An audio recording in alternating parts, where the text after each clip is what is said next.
Hello guys, kumusta? So malapit na yung Mother's Day, no? So ilang araw na lang ba? Yung 3 araw na lang Mother's Day na, no? So wala ka pang regalo sa mama mo o sa girlfriend mo, sabihin mo na rin na Mother's Day yun, no? So meron ako mga suggestion dito kasi may offer si Shopee na nakakatuwa kasi meron siyang up to 2,000 pesos na discount. Intro lang ito ng Gadget Syndrome. Yeah! Kapag kagaling guys sa YouTube affiliate, no, so pwede ka maka-claim ng 2,000 pesos na discount o voucher. So ito ipakita ko sa inyo guys yung mga offer niya. Syempre, doon tayo mag-focus sa gadget, no. Hindi naman ako pwedeng mag-suggest sa inyo ng makeup o pampaganda o damit kasi wala naman ako alam diyan. Obvious naman, tignan niyo may tsura ko, lagi ako nakasando. So dito tayo guys, mag-focus sa mga gadget na pwede nating mairegalo sa mama mo, sa nanay mo, sa lola mo, sa tita mo o kahit sino pa yung gusto mong reguluhan ngayong Mother's Day. Ay, bago ko nga pala i-check, no, i-flex ko lang, nakakatuwa lang kasi. So tingnan nyo dito sa bandang ilalim, no, Top Mobiles and Gadget Creator. So nandiyan siya. Huwag nyo na ako hanapin dyan, wala ako dyan. So si Unbox Diary, si Gadget Sidekick, yan yung mga idol natin, syempre. Tapos bandang ilalim dito, yan, mga lifestyle creator naman, OG Diaz, Cecil King, Ninong Rai. Tapos, tingnan nyo to, trending creators. Oh, ha? Di ba? Nagulat ako nandito. Kasi sabi ko na sa asawa ko, kailan kaya ako mapapabilang sa listahan ng mga to. Yan o, yung mga bigati na mga vlogger na yan. Yan. So kasama rin pala tayo kaso nasa trending pa lang tayo. No? So yung si Gadget Sinto. So nakaka-proud o, nakakatuwa.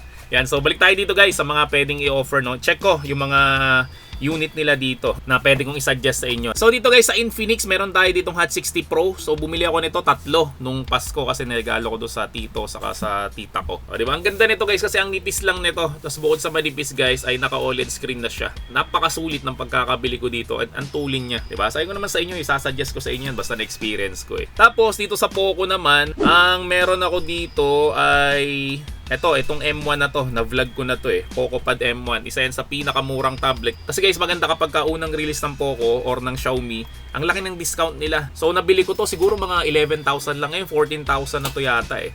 Tapos, kapag ginamitan mo nga siya ng 2,000 na voucher, syempre mas bababa pa yan. Yan, yung Poco Pad M1.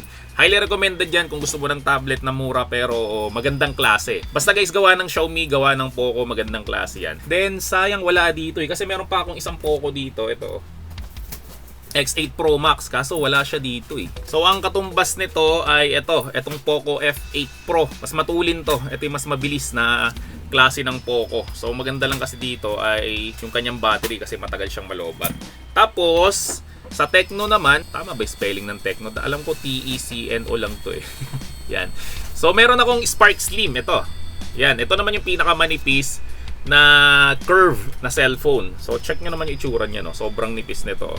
Yan, so ito guys, Tecno Spark Slim. Hindi sasakit guys yung bulsa mo dyan kapag ito yung bilili mo na item. Yan, no? Tecno. So OLED screen rin to, tapos sobrang nipis niya. Tapos sa gaming, pwede na. Tapos ang maganda dito guys, yung likod niya, para siyang Baymax. Yan, no? Kasi umiilaw yan eh. Umiilaw yung likod na yan eh. Tapos sa Apple naman, syempre di naman ako user ng Apple kaya pass muna tayo dyan. Sa Samsung naman guys, wala dito yung recommended ko eh, no? So dito tayo sa mga trending product. Ito maganda to, Infinix Xpad 20. So bumili rin ako nito kasi hindi pa siya dumarating.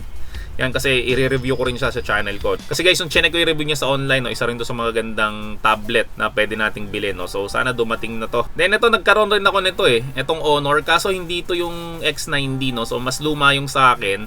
Ang maganda dito, ito yung matibay. Ito yung sinasagasaan eh. Kasi ito guys yung pinampapalo ng walnut. Kung hindi man ito yung isa, ito yung pinakamakunat na cellphone, no. So pag ito yung cellphone mo guys, hindi mo na kailangan itong lagyan ng case kasi talagang makunat talaga yan. Hindi yan basta-basta nababasag. Tapos ito guys, ito recommended ko rin to, itong Redmi Note 15 Pro 4G, no? Kasi nagkaroon rin ako nito dati. Ba't ko sinabing dati? Syempre, papalit-palit ako ng cellphone. Alam ko yung Redmi Note 13 yata yun, no? Sa dami ng cellphone ko, hindi ko na maalala yung mga pangalan nila.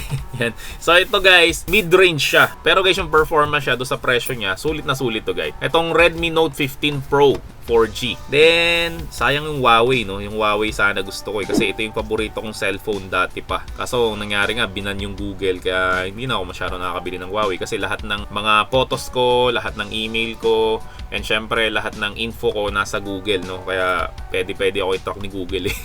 At syempre, kung sobrang dami mong pera, yung sobrang mahal na mahal mo yung nanay mo, ito na bilhin mo. Apple iPhone 17 Pro Max, yung 1TB na fully paid. So gusto mo guys na ma-avail yung mga recommended ko dyan at ma-avail mo rin guys yung voucher nga, itong 2,000 na to. So maglalagay ako guys ng links sa description section ng video na to. At make sure lang guys na yung link na yun i-click mo, syempre para di ka ma-scam. At maraming salamat ulit kasi nakakatuwa, no? Ayun, ulitin ko nga, pakita ko ulit sa inyo. Ayun, kasama na tayo sa trending creators ng Shopee, no? So sana balang araw umangat-angat tayo dito tayo. Yan, dyan tayo banda, no? So sana dito ako sa gitna ni Gadget Sidekick sa kanya Unbox Diaries. So maraming salamat sa panonood nyo. So again, i-check mo yung link sa description section ng video na to para guys makuha mo nga yung voucher na worth 2,000 pesos. Gadget Syndrome, nasa akin ang sagot ko.